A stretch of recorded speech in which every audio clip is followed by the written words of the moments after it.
Here we go. Whenever you're ready, let me know. You're live. Bonjour à tous et bienvenue au Skytear Sunday. Je suis le commandant en poste. Cette semaine, nous avons un match spécial. Projet de Némésis. Chaque joueur choisit les héros de l'adversaire. Et les joueurs construisent leurs decks par la suite.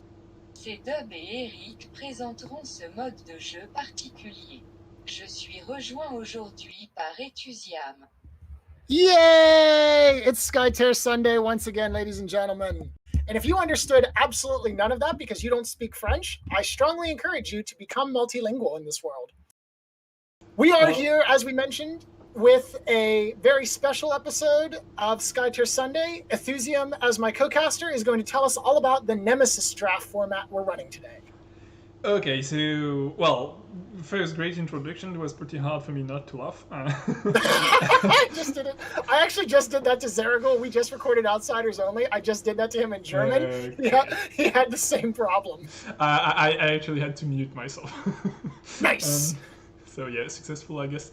So for our Wacky Sunday format, Eric and Cdubs are going to play against each other, and because we wanted to have a small twist as usual, Eric actually chose which are the heroes that Cdubs is going to be able to play today, and reverse. So Cdubs chose which 6 heroes Eric could play today, and you're going to see these are like pretty insane lineups that are on the table. It's great. Cdubs automatically, in my opinion, wins the warfare as he stuck Eric with Kenwi, so clearly already making the superior choice. Generally speaking, Kenwi is brought whenever you don't want to have fun, and so therefore Cdubs has decided that Eric doesn't get to have fun. That being said, I was just making sure with the chat that you can be heard. Yes, that would be terrible if the chat could not hear me dispense copious amounts of hatred against Kenwi, as well as god-awful puns and jokes. Yeah, it's not like if it didn't happen already to me. So. Indeed. So with that being said, we're going to go ahead and get ourselves started. We've already done the coin toss and the roll behind the scenes. So we have Eric's outsider, the Scourge, as our outsider, which already promises a lot of fun considering that Showdown is one of our victory conditions here, one of the new ones added with the Breach. Showdown means that the first hero drafted by each player, Golbjorn, in the case of Eric, and we'll see who Cdubs is in just a second, will be considered the leader, and if your leader kills the opponent's leader, it is immediate game over. Also, Game Slayer, if you're watching this, please remember that you must kill the enemy leader with your leader. Simply killing the enemy leader doesn't matter. Yeah, it's going to be interesting with potentially 4 mages on one side. Yeah, that's, this smells very much like a Clinton deck. If we, with the mage, say 3.5, because the 4th one would be Freyhill, and she does need to be shapeshifted, although Cdubs is deploying Freyhill as the leader. In my opinion, as much as it pains me to say this, probably the best leaders in the game are Kenwi and Freyhill. Freyhill because Freyhill overall one of the strongest heroes in the game, and Kenwi due to the fact with her illusion, as soon as she gets damaged, she's able to move, which means that if you place her adjacent to cover hexes or to the dome white lines, very easy to hop out of line of sight, making it more difficult for your opponent to target and finish you off. Yeah, they're basically both pretty hard to kill heroes. Like one is recovering HPs, and the other one is cancelling. Well, I'm not cancelling, but avoiding targeting. So, for All right, so Cdubs having a little bit of deciding time where to position his own Golbjorn onto the field. So, interestingly enough, not a whole lot of synergy here. Both players do have one red hero, Kichi for Chris and Sakoshi for Eric. Not sure exactly how useful their particular abilities would be here. Obviously, Sakoshi could peek into the dome, into a cover hex using his Mark Worship ability, but there's not really another hero on the field to set him up, so very likely that we'll see Sakoshi left on the bench for Eric. Also, Sakoshi is a more offensive-oriented hero, and I'm fairly certain that Eric doesn't know how to play that version of Skytear. Eric, very well known for the control and push styles. The one thing is that out of Kichi and Sakashi, Kichi is probably the one you would put out anyway because Absolutely. he's the mage, so it's like he's got a natural advantage even if you don't have synergies. But also Cdubs already has, let's say, more interesting mages if they don't have synergies. Like I'd say Sefru is slightly better than Kichi if you have no synergies for any of them. Sure. And Sefru has synergies, and he decided to go without them anyway. So it's like... Interestingly enough, though, Eric is going to deploy a primary. Is going to employ Sakoshi. Very interesting. I would have thought he would have gone for something different. But with this being said, the rune choice here pretty good actually for Eric. He has access to green-red on 3 heroes and green-blue on the 4th. Yeah, that might be. That's what I was going to say. Like that might be actually because of the cards each hero is carrying and the runes that go with. Because in that case, he only has 1 dead rune and Gunbjorn. Yes. Which is pretty fine. I mean, it's not even dead if you're playing prisons, right? Right, exactly. So going for the rundown here, we do have Eric's. We have Chris's deck up right now. So Chris has selected Gobjorn, Ishitosk, Shafathi, and Freyhill. So that's going to give him 3 times Presences, 3 times Sinkhole, 3 times Ice Wall. Gobjorn is going to bring 3 Psychic Shield, 3 Granite Skin, 3 Rampant Hatred. Ishitosk brings 2 Charms, 3 Dreams of Talit, 3 Shields, Slams, and a Stone Barricade. And Shafathi brings 3 Nourishes, 2 Sacrifices, 2 Where Faith Falls, and 2 Cooling Breezes. So very interestingly enough, Shafathi doesn't really have cards to take advantage. He has the Where Faith Falls, right? Correct. He has 2 cards that he can play. And his ultimate. Oh, Cooling Breezes. No. What's the Cooling Breeze is a blue card. Yeah, he can't play that. Yeah, what's the second one he can play? He can play Where Faith Falls #1, Where Faith Falls #2, and his ultimate. Oh yeah, okay. So you mean two copies of the Where Faith Falls? Okay. Yes. Yeah. Sorry. Yeah. There are quite literally 3 cards in Cdubs' deck that Shafathi can play. One of which is his ultimate. That makes sense because Where Faith Falls is a cantrip, so it's like whatever. I'm just gonna play a card that gives me another card with the hero that doesn't use his runes, right? So it's like it's not necessarily a bad choice. No, it's not a bad choice. But it's that way it ensures you don't have kind of dead cards because, like, let's say Eric is playing a blue card in his deck, then Gulbian is the only one that can play it, and if you don't have a situation where you want to play it, then this card is kind of dead. Where like you can always play the Where Faith Falls and be like, yeah, whatever, I'm just gonna draw another card instead of that one. Sure. And so we do see Eric unless going Shafathi dies, that's not a dead card. Yes, that is a fair point then. But also that means you've got a hero that doesn't do much with his runes, which is true. Like the mana of Shafathi isn't going to mean too much. I mean, turn 3 that's not a big deal if you've got his ultimate anyway. But right. Yeah, you're guaranteed. It's not like, oh well, I could either play his ultimate or this. It's basically I'm just going to play his ultimate. Yeah, which usually always makes you regret not having played a Mind Palace in your deck. Oh yeah. All right, so it looks like an opening play has been made there by Akla, going for the kind of traditional move into a cover hex, shoot out a minion, and lead.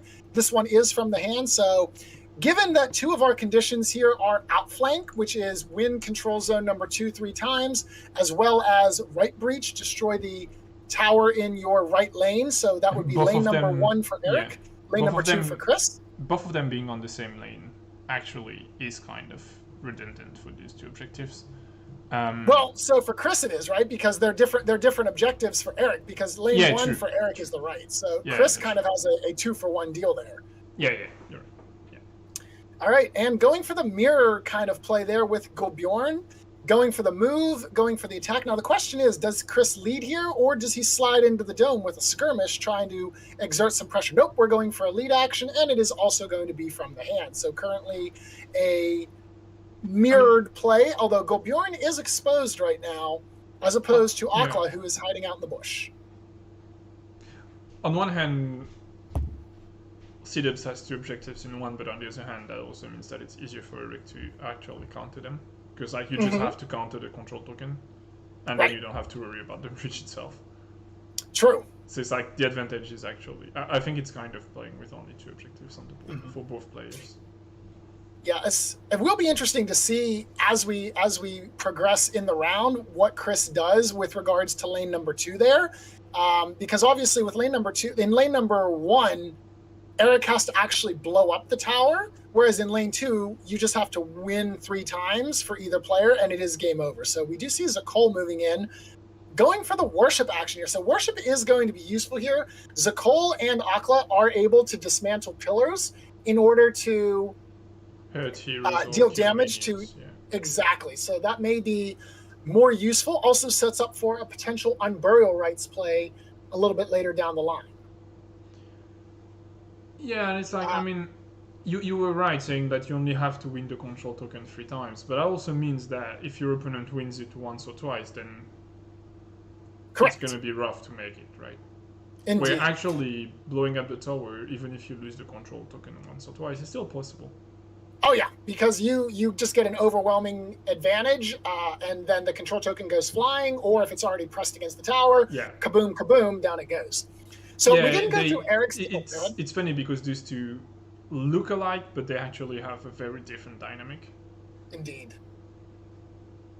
So, interestingly enough, Eric actually has a lot of +2 cards in his deck, which I did not see coming at all. So, with Sakoshi, we have 2 copies of Clear Mind, 2 copies of Quick Shot, 2 copies of Shield Slam, 3 copies of Stone Barricade. Akla brings 3 Psychic Shields, 3 Dooms, and 3 Release the Spirits. So, looking to counter those That's shapeshift. a lot of damage. Yeah, that is a lot of damage there. Gulbjorn has 1 copy of Crawling Darkness, 2 copies of Lifesteal, 3 copies of Presence, and 3 copies of Rampant Hatred, while Zakol has 3 Sinkles, 3 Topples, and 3 Unstoppables. So, interestingly enough, Eric has quite the offensive deck list here. There's a single +0 in 3 copies, right? Like that's the single. Yeah.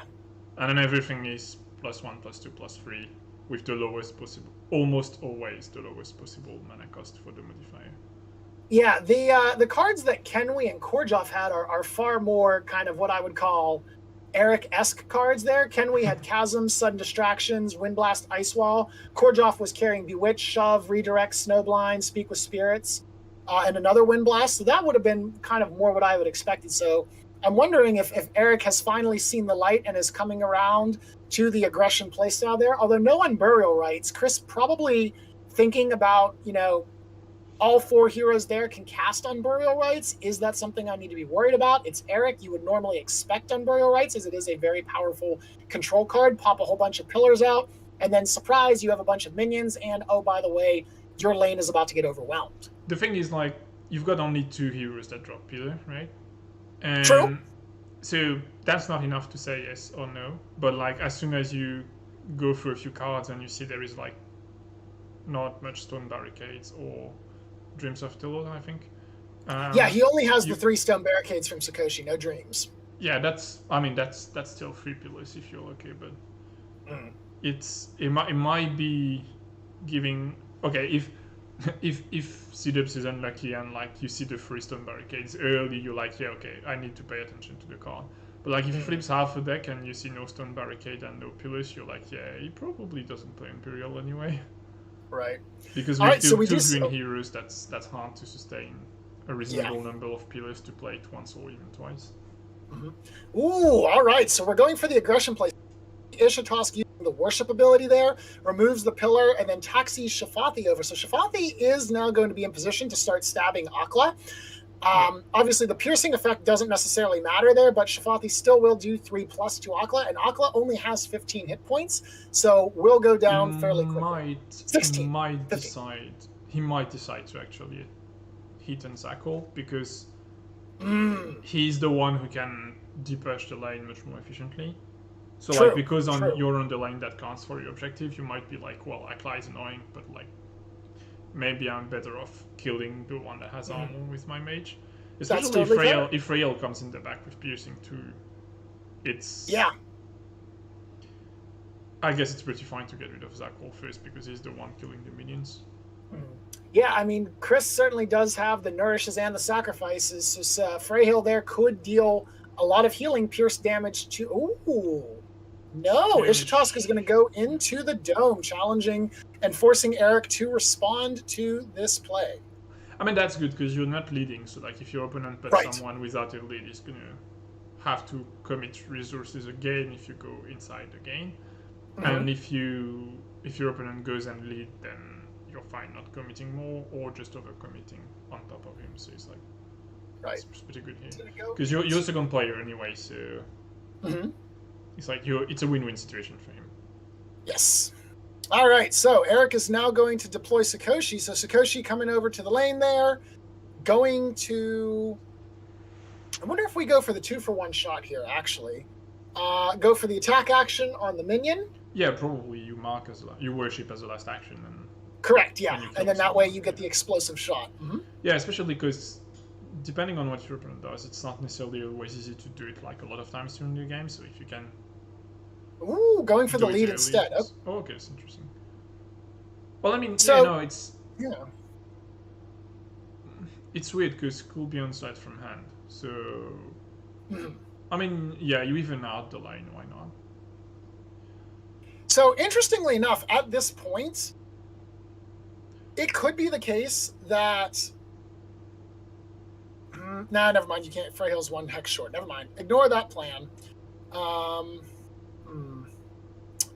Cdubs could overload the dome, get control of the Scourge, and then proceed to absolutely annihilate someone, which would help with the Bloodlust. I'm sorry, not Bloodlust. We have Showdowns. Never mind. So it would certainly help with removing the... Ooh, going for the marker place down inside the dome. So looking like we might go for the attack action, as you mentioned, on the Zakol, and then teleport into the dome.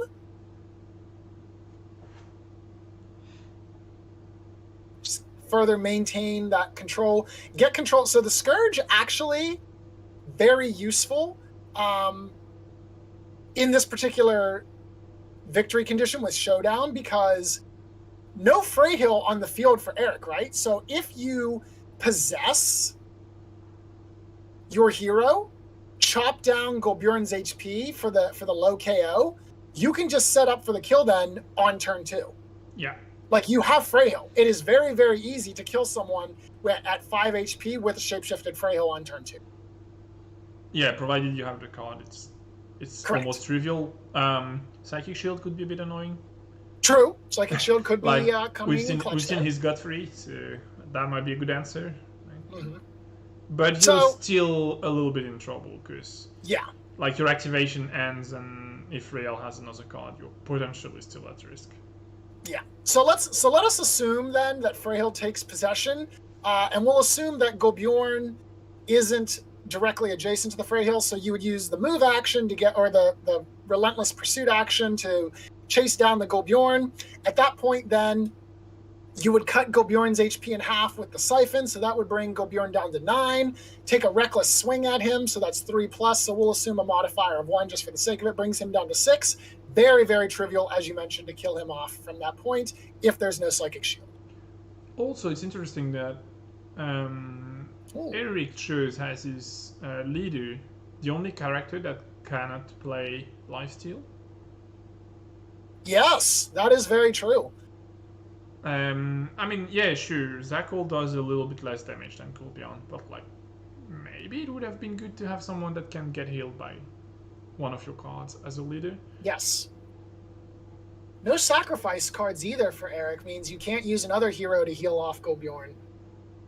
Yeah, I think his only way to heal is using lifesteal. Mm-hmm. So not having access to that card with the one hero that needs to die is a little bit of a problem. Just a bit, so we'll have to see if that comes back and bite him. So Cdubs looking like he's working on positioning Shafathi. You have to end Shafathi off of the control token if you want to swap them, because you can't put the control token down, or excuse me, the illusion token down on the hex that has the control token. Yeah. So he had to bring Shafathi back like so, and then we're going for the Swaparuni. Shafathi's now in the dome. Basically what this means is that Eric has no chance of winning the dome at this point because he has 1 hero to go, and Ishatosk led with a 3 inside the dome. No, Ishatosk didn't lead anything. Oh no, Ishatosk didn't lead, excuse me. Safathi did lead. But Shafathi just lead from the deck, so it's like... Yeah. Even if Never you mind. go in, like, your chances are so... I think that's just a way to say, I don't want to go in the dome with Thrail. But Right. if you really go with Gulpian, fine, I'm gonna go 2. Yes. I just would like not to. Right. Okay, yeah, I actually misinterpreted that. I was looking at Golbjorn, not Shafathi, whenever I said there was a lead from the hand. So the Golbjorn is over there tying lane number 1 right now. So Eric has to decide with Eric Sakoshi. So now Eric has to decide, what do I do? Because if Golbjorn goes in the dome, then I think you just overload Freyhill into the dome and you basically guarantee that you win the dome. And at that point, then also, as we mentioned, your Golbjorn is exposed and you're going to get carved up like a turkey dinner. Yeah, Yep, I think Golbjorn going over to lane number 2. He's running away. you just can't afford to put him in the dome, honestly. Like, there's Shakati for next turn, there's Freyhill coming in. You just can't. Yeah. So in this position, I think... And it doesn't give you any value anyway, right? Like, even if you've got the presence with the Flux, you could hit the Doom, which, I mean, yeah, you would have to play it first, like you... Yeah. You Flux on your presence, and then you go into the dome, but that wouldn't even guarantee you the dome in any way. So. Yeah. So with this position, Eric knows what's coming. So I think in this case, the correct choice here may be to send Freyhill into lane number 2, put her into the cover hex, and have her positioned so that after the minion phase, you possess Ishatosk. Ishatosk can move within 3, get adjacent to Golbjorn, use the abilities that we mentioned, bring Golbjorn low. That way Freyhill is nicely positioned, ready to rock and roll. She activates, and you just kind of mow down Golbjorn with the Freyhill ability. You could actually do by putting Freyhill just behind Ishatosk and Akla, but that's not very efficient in the sense that then you just spend your activation getting there. Well, I mean, you've got one more action, but like it's not doing a lot for you, right? You could use attack and skirmish there, but it's not great. So, similar to what we mentioned about the dome, Chris has no chance of winning this with the Akla lead from hand and 2 other heroes there. So I think the last action is Worship. That way your shapeshifted, or your Freyhill is shapeshifted, ready to go for the next turn, and you can begin your chase down of Golbjorn that Eric has to run away. Yeah, I agree, especially because your only other way to shapeshift her is Golbjorn is, on the other side of the board, so like you don't want to have to spend an action for that next turn. Let's see now. Freyhill already used her mana for this turn, unfortunately. Otherwise, I was going to suggest one of the... Oh, no, she's got Dreams of Talit coming down, which is good. That token down there that she used, that slipped in earlier from the round there for the Ishatosk worship play. If she had another one, I was going to say put that down. That way you can, when you reposition your Ishatosk after the Scourge act... Ooh, he's not going to possess with Freyhill, is he? That's not the right play.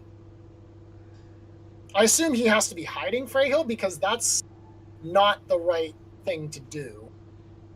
So what I envision here is with the Scourge, move over so that you're to the right of Zakol, do your stuff, and then deploy Ishatosk to the right of the Scourge. That way Golbjorn is effectively locked in. That means that basically no matter where he moves, Freyhill is able to get to him with a move action.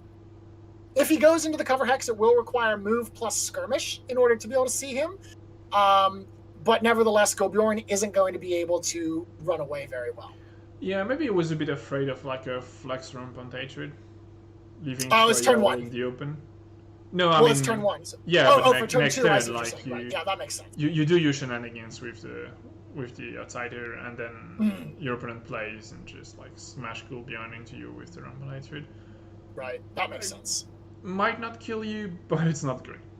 Yeah, it's going to leave you looking very low. Okay. Yeah, you don't need to take that risk. All right, so we are playing the Scourge. One of the heroes with the lowest win play rate, but nevertheless also one of the most fun. So the Scourge replaces a friendly hero, which we classify as possessed. At the end of the round, that friendly hero must be within the dome. And at the end of the activation, then the possessed hero goes adjacent to the Scourge. So we do see Ishatosk has been possessed, moving over to the right of Zakol, as I suspected. We do now see the Siphon ability, the outsider skill number 2. The first outsider skill number 3 was the Relentless Pursuit. That's going to give Scourge of Puido 3 hex movement and give fast to Ishatosk, meaning Ishatosk will be able to move 5. they're both going to lose half HP, so both Ishatask. Correct. Yes, but the difference is Chris is less concerned. Yeah, and then yeah, I guess the attack is the correct choice there, because you get 2 flips and you also don't hurt yourself. So flip that over, 4 more damage. Go Bjorn down to 5 HP with no way to heal him. That's if scary. If Ishatask gets deployed, yes, right there, just as I suspected. Block. No, Chris, what are you doing? No, that's not necessarily. That's not. No, that's actually good. Yeah. Yeah, it's I take it back. No, that's not good. That I don't agree. No, that I don't agree with. Either where he had it initially, yes, either there or to the right of the Scourge, I think is correct, because that way you force. Well, see, here's the thing. With that, Gobjorn just kind of runs into the cover. I know, because Freyhill can still get to that with a move.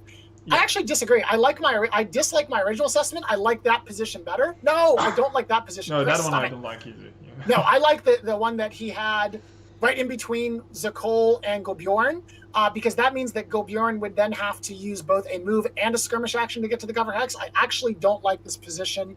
Even though I said I did earlier, now that I think about it a little bit more, I don't like this position as much. The thing about that position here is that you're cutting off an option you want your opponent to take. So it's like, yeah, okay, it's not very nice to take your opponent for an idiot. Don't do that. But yeah, because but I would like you to make that mistake, right? Right, because with either of those cover hexes, Freyhill can just see you within 3 with just a single move action. Now, Freyhill is going to have to use a move and a skirmish action in order to see Gobjorn if he hides in the cover hex that's adjacent to Akla. Yeah, exactly. So yeah, I actually don't like this as much as I initially did, but oh well. Nevertheless, Gobjorn in critical HP at this point.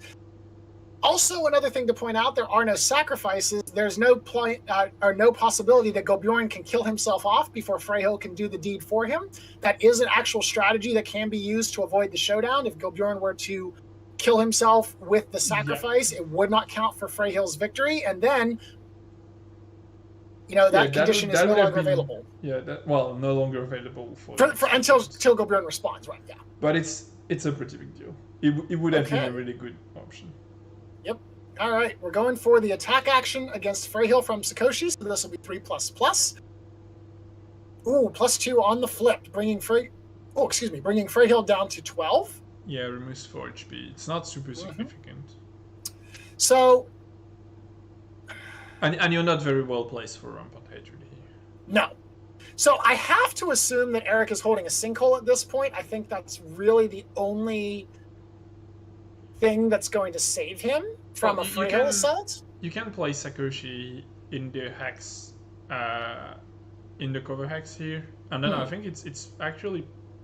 Oh no, my bad. I said. Yeah, he led from hand, so Sakoshi's going to stay right there. No, we just forgot a small detail, is that like Freyhill doesn't actually need to move and skirmish to have visibility on cooldown, because you've got Ishatask just beside him. Right, so exactly. She actually just has to get out of the door.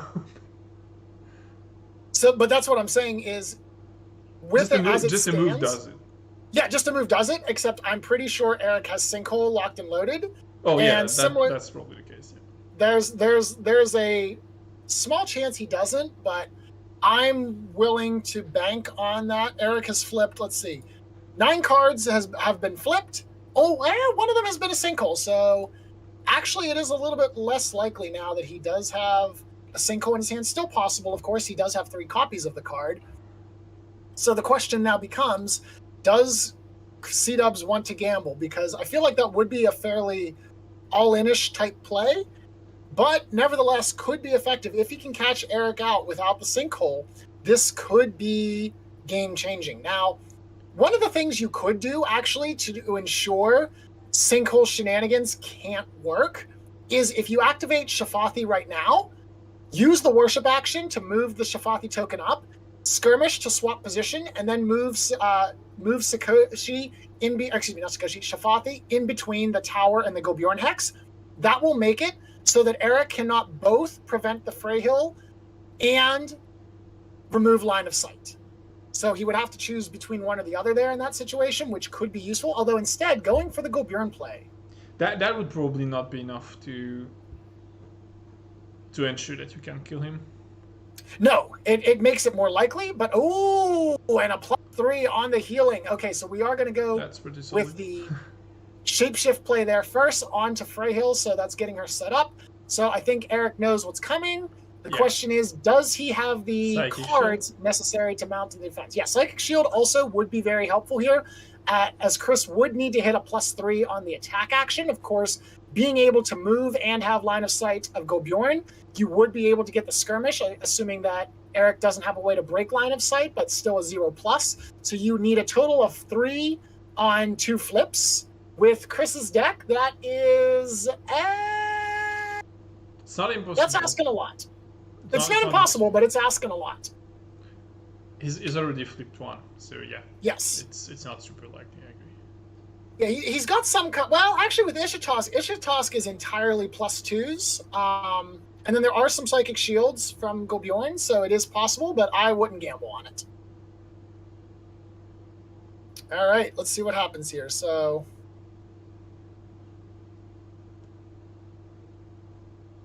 Akla is going to activate, goes for the move. Akla going in for the minion kill. I guess to further just pressure the lane here seems to be the case. 2 flips, Topple and Stone Barricade out. We're missing the exhausted hero from Cdubs, actually. Oh yeah, he didn't exhaust Gobjorn.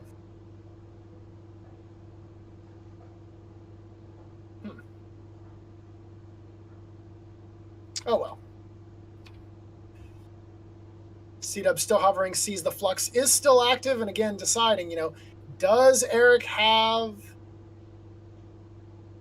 in the 5 cards left, a sinkhole to stop him? It's likely at that point. So yeah, that's the thing. He has led from hand twice, which means that Eric is either holding a lot of high mana cards or he's trying to force a bluff. Well, he had quite a bit, because he had like the 3 Topple, the 3 Sinkholes, the 3 Rampant Hatred, and the 3 Unstoppable, right?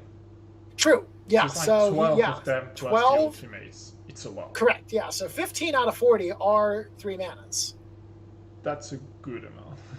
Indeed.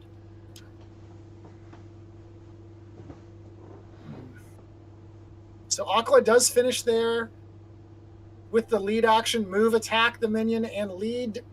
Does actually further solidify his position. Again, now, the lane number 2 is not his breach condition, so he does need to win 3 times in lane 2 in order to win it. Lane 1 is Eric's breach condition, so Eric may just be trying to set up in order to win on the turn 3 breach, on the turn 3 outflank. However, yeah, that gives Chris 2 turns to kill Gobjorn with Freyhill. Yeah, it feels a little bit of too big of a gamble here. Yeah. I mean, you still have to play to win, right? But absolutely, it feels too far in time to be consequential. All right, let's see what happens. Okay, Ishitosk is going. Interesting. So Ishitosk is going to attack Gobjorn. Okay, so we're going to get lower. So this... That's risky. That's actually super risky, because if you no, it's not lethal. But if you make him lose 3 HP, that would put him to 1, right? Because Gobjorn has an armor. It doesn't matter. That would put him to 2, and that's in range of spicing, and you don't know if he's running sacrifices. I see what you're saying. You're right. Yeah, that's a good point. We know that he which does is it, exactly what Chris happens. Like, if in that situation, if he's got a sacrifice, you lose. Well, I Correct. mean, you lose. Well, you're back. You're back to lose square momentum. one, right? Yeah. You lose a lot of momentum. Although, to be fair, though, you do then get a hero that's down for the round, so you might be able to salvage the lane 2 control tempo. You are winning lane number 1 by a slow push. There, we do note that Chris has 3 minions to Eric's 2. Yeah. So that would give you a tempo advantage. It would reset your kind of primary victory condition. And you're probably winning the dome again. So yeah, it's okay. Right. It's not that much of a disaster, but it's yeah. I think it's a little bit of a risk. Like, it's another side. I would agree with that. Like, I mean, even if you remain in good condition, that can like just mentally put you off, because you're like, oh, I'm really stupid. I didn't thought about that, and then you don't focus enough for the rest of the game, and you can screw up again because of that. So it's unnecessary risks. Yeah.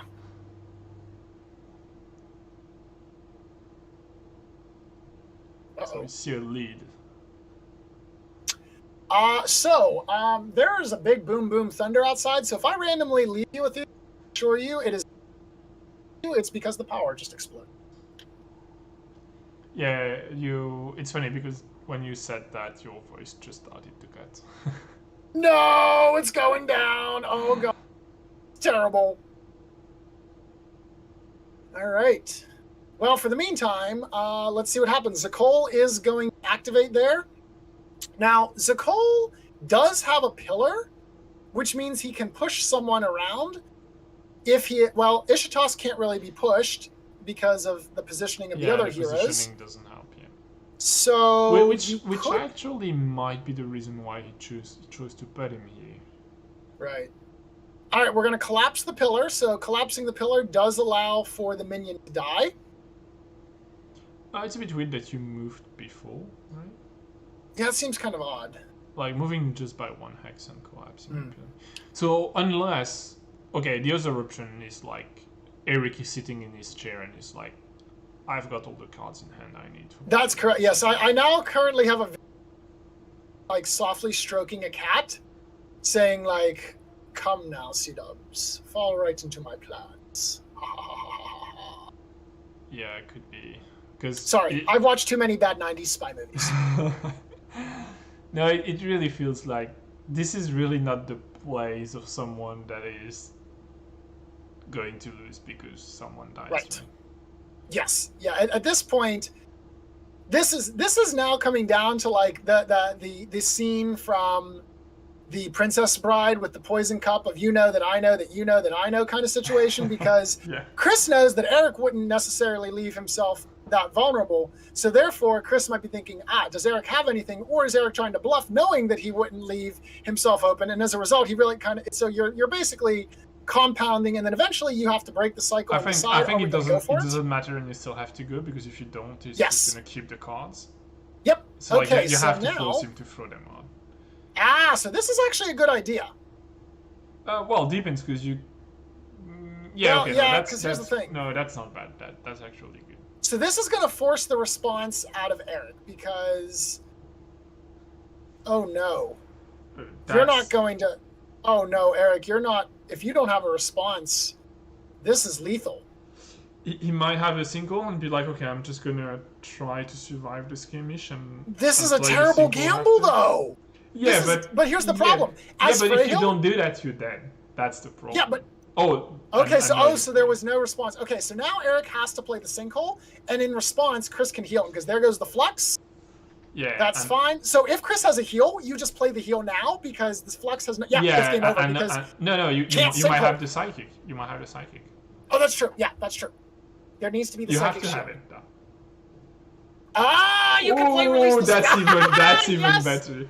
Okay, so there it is. Nevertheless, not happening. That's still game.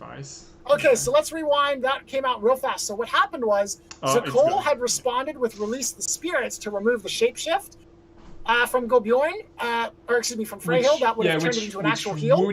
Which would have healed Gobjorn. But Chris says, before that resolves, we're going to play Sacrifice. So the Sacrifice then gets to go on the Gobjorn. That runs him down to 0. Very well played. Good game. Let's go ahead and talk with the players. Yeah, the shield here would have been insane. Oh, yeah, so shield. That would have been, like, gross at that point.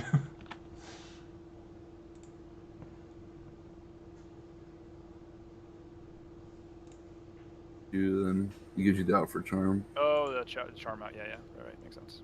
Well, no. I just messed up. You're right for the sinkhole part. Oh yeah, you give me an extra thing for charm. Right. Yeah. So. Oops. Yeah. So I mean, I have presence too, and my plan was at the second to last action to go in turn 1 and flux presence, and then I was like, oh, you really want the dome? Okay, I think I can handle that, but obviously I couldn't. Yeah, because just Scourge makes it too easy to show down at that point. It's like, yeah, especially when you put Wilburn there. We were saying, like, if you had the psychic shield here, like, that would have been a very different story too, because then the sacrifice doesn't kill you, the release removes the shape, and then you get healed. And Eric doesn't play sacrifice or psychic shield though, right? I do. Actually, he does. He has it in there. I didn't see Chris, any. I didn't see any in the flips or anything, so I didn't think he had them. This is the crazy thing here, Chris, is Eric's deck is loaded with +2s. Like, there's still 15 3-manas in here, but there's Clear Mind, Quick Shot, Psychic Shield, Stone Barricade, Psychic Shield, Doom, Release the Spirits. Like, all of the control cards are on the 2 heroes that he threw away. Really? Like, there's Chasms, Sudden Distractions, Bewitches, Redirects, Shoves, and all that stuff. Those were on Kenway and None of Korjov. them. Yeah. Yeah, I'm like... I mean, the deck was built. I built the deck with red-green because I thought red-green just was better color-wise, right? Sure, so that's sure. what I did. And so I had the other 2 characters, and I was like, okay, if it's all 3 control objectives, sure, I'll switch to a control type thing or something like that. My plan was to go with this no matter what. So Sure. Anyway. No, I appreciate it. I felt that you were finally coming to see the light. Yeah, but did you see how I did 0 damage to him? So, you know. I mean... I did 4 damage to Frail, which he healed, and then the Ixatos damage was all self-inflicted. So even when I'm aggressive, I fail at doing aggressive stuff. I mean, that's because you're doing red-green, sir. You need to do red-yellow. Like, red-yellow is where it's at. I mean, I realize that wasn't your choice for this particular matchup, but red-yellow is where the damage is at. Sure. And I think I would be fine. I mean, my whole I mean, after these were flipped, right, my idea was just to overload lane 2 and force them to come into here. Absolutely. So I would get to kill, just like, you know, the old dome brawls and everything like that. Oh, yes. I'm Absolutely. Like, over here, I'm going to win. But yeah, Showdown was just a little too fast for me. So. Yeah, that's Aethusium and I were talking about it. Like, with the Scourge, Showdown is so easy to achieve because you just possess a hero, remove 2/3 to 3/4 of the leader's HP, and then they're like bleeding out at the start of turn 2, and it's like, okay, well, if I do anything, they're just gonna get spiked. Yep. Yeah. Yeah. Also, we pointed out that like your only option to, well, I mean, if you don't consider your opponents helping you, then your only option to heal your leader is actually a card you can't play with him, because Lifesteal was a red card. Mm-hmm. It's the only one that... Where's Ultimate if you use on round 3? Ultimate, right? I mean, that was part of the reason... Yeah, but it's like you need to do round 3, yeah. Yeah, it has to be round 3, but, you know, surely I can keep him alive that long, which obviously I failed. Yeah, I mean, Scourge was the ticket here, so I guess I should have taken the Terror. I don't know if that changes. I mean, it changes a lot here, but he probably. Oh yeah. Too. Mm-hmm. I definitely think it. I'm not sure if it would like the end result, but definitely it would have minimized the damage output. You lost 9 HP straight that you wouldn't have lost with the Terror, because it's the ability of the Scourge. So like, without even considering the fact that it's a double flip on the attack and all of that, just the ability trigger was 9 HP straight, no armor, nothing. So it's a big difference. Yep, it's huge. But it's half your HP, so yeah, it's pretty significant. Yep, and the damage to Ixatos, I don't know. The other option, just going into round 2, is I could try and kill Ixatos to try and minimize his ability to see into the bush over there. But even then, like I felt like I had 2 answers, right? So he had to basically have 2 counters, right? And if he has 2 counters, I don't know that there's much I can do about it, because I'm not killing Ixatos before he gets to do that attack to bring me down to 2, right? So. Yeah. I was afraid of the preemptive sinkhole where you just hold me in the dome or something. Yep. And Aqua could have done that, right, to try and keep her there, and yeah, I mean that might have or been a release there on the move and just like release into the dome, and then I'm not shapeshifted. But then it still doesn't prevent the attack if I flip and kill. So what we were saying about that. I'm partly greedy, right? Because I kind of want you to go over there, so you're wasting all your cards, and then hopefully I can get the release so that I get because I'm stopping the attack, right, for sure with sinkhole. And then hopefully you've got a nourish or a sacrifice or something, and then I can actually heal from that, right? So, but you know, if you've got 2 answers, then yeah, like I said, greedy. You couldn't know, so but like maybe that attack with Ixatos was actually a little bit risky, because if you've got anything to sacrifice 2 HPs, you're off the board and Showdown doesn't trigger. Oh, if I have my own sacrifice. Oh yeah, you can just do that. Yep. Yeah, once you're at 2 HP, you can play a sacrifice or I guess a Strength of a Pain, and you just kill yourself, and you're like, yeah, let's play 2 more rounds. Yep. And then I lose to outflank. Not sure, because you're 4-3, and you're gonna win 1 lane by slow push, as RG pointed out, and you're probably gonna defend lane 2, and probably also have the dome. So it's like, I mean, you choose between the lane and the dome, so it's like you probably don't necessarily. Yeah, your primary win condition But it would have was been risky. gone, I think. But you would have had solid control of lane number 1 because you had the minion slow push, and then you probably could have held off the lane number 2 assault there. So you probably would have had other options to kind of slow the game down and control it a little bit better. But it definitely would have extended the game out a lot longer. Yeah, or you just drop that lane and you're like, yeah, I'm just gonna kill someone else and then I'm gonna play 2 up.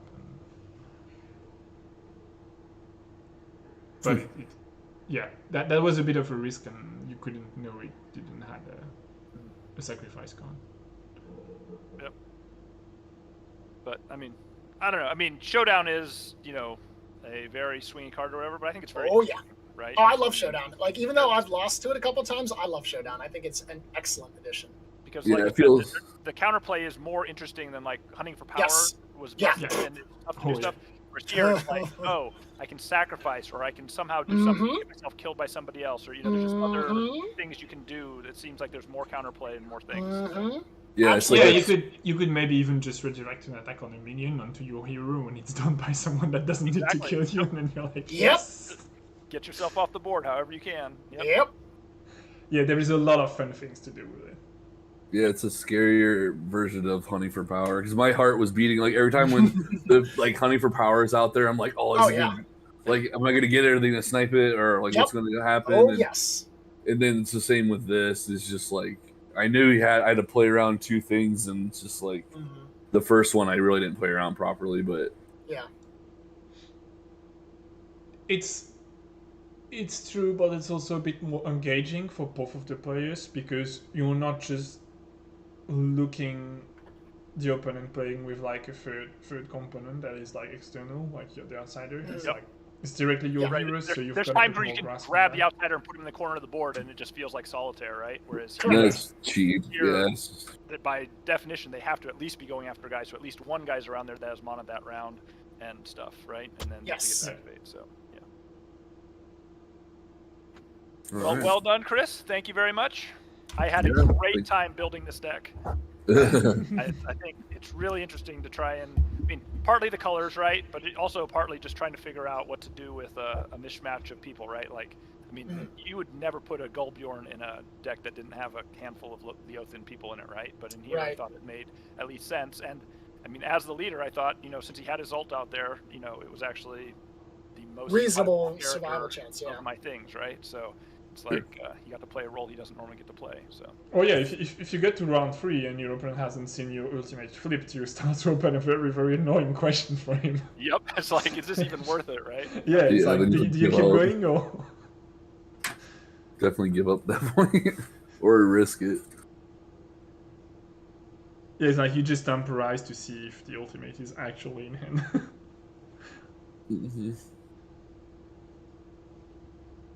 Yeah, no, I think it was a good hero choice in retrospect. Well, thanks for very much. Yeah, thank you. Yep, thank you guys. I'm gonna take off. Well, we will see you guys next week. We will be hopefully back to our regularly scheduled Skytear Sundays and the next challenger stepping up. Krito versus Smiaz. I got Smiaz on this one. Yeah. To be fair, I would have Smiaz regardless of who the challenger is, so I guess that's not. I don't think you're ever going to root for Ryan. Yeah. And it looks like Smiaz is going to get Zakol. Ooh, this should be fun to watch then. It's going to be interesting, yeah. Well, thanks everyone. Have a nice rest of your day, and see you next week. Take care. Play Skytear. You're off.